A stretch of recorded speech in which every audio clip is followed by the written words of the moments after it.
অভিযোগ করছি না, কিন্তু মাঝে মধ্যে খুব করে বলতে ইচ্ছা হয়, আমার জীবনটা এমন না হলেও পারত।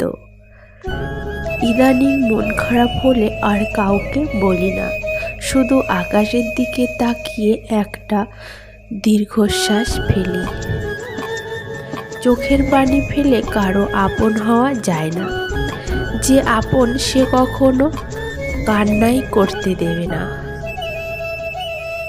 প্রিয়, মন থেকে যখন ভালোবেসেছি তাহলে চোখ থেকে তো পানি আসবেই, বুঝলে প্রিয়? মন থেকে ওঠার মতো কাজ করো না, কারণ মন থেকে উঠে গেলে তুমি অন্য কারো পাশে শুয়ে থাকলেও আমার কিছু হবে না।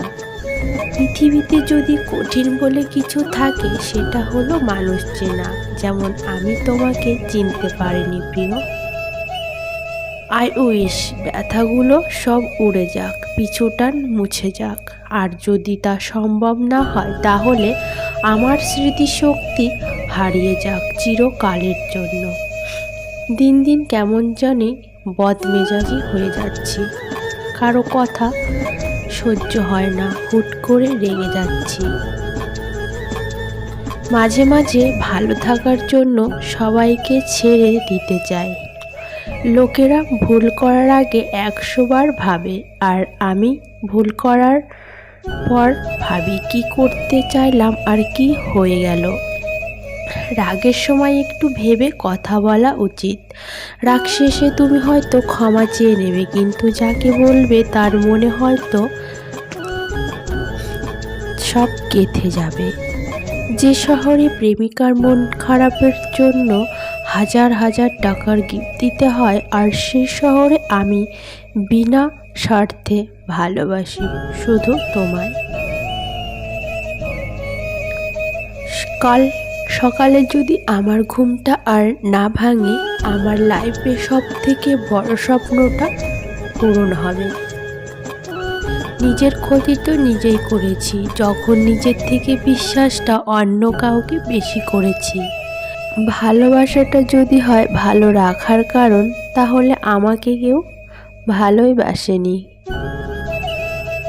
মানুষের কাছে আমার খারাপ লাগা খুব সহজ, কিন্তু মানুষ আমার মনের মতো হওয়া খুব কঠিন।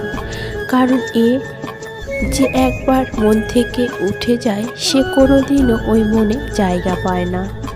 হাজার চেষ্টা করলেও পাবে না, কারণ সে নিচে নেমে গেছে আমার কাছে। তোমার সাথে আমার যতই ঝগড়া হোক, দিন শেষে তোমাকে আমি পাগলের মতো ভালোবাসি। প্রিয়, আমি বিশ্বাস করতে পারি নাই যে তুমি মানুষটাকে পেতে হলে আমাকে এইভাবে পরীক্ষা দিতে হবে। হারাতে দিলে তো সবাই হারায়, তুমি না হয় হারানোর আগে বুকে টেনে নিও আমায় চিরকালের জন্য। আপনি যাকে নিয়ে এতটা ভাবছেন, বিশ্বাস করেন সে অন্য কাউকে নিয়ে ভাবছে। হ্যাঁ, এটাই বাস্তব। কেউ বুঝতে পারে, কেউ পারে না। আফসোস এটাই, কারো মন ভালো হওয়ার কারণ হতে পারেনি, শুধু বিরক্তকর কারণ হয়ে থেকে গেলাম, হোক সেটা বন্ধুত্ব বা প্রিয় মানুষটার। হয়তো একটু দেরিতে বুঝেছি, কিন্তু ভালোভাবে বুঝে গেছি এই পৃথিবীতে প্রয়োজন ছাড়া কেউ কথা বলে না, কেউ প্রিয়জন মনে করে না।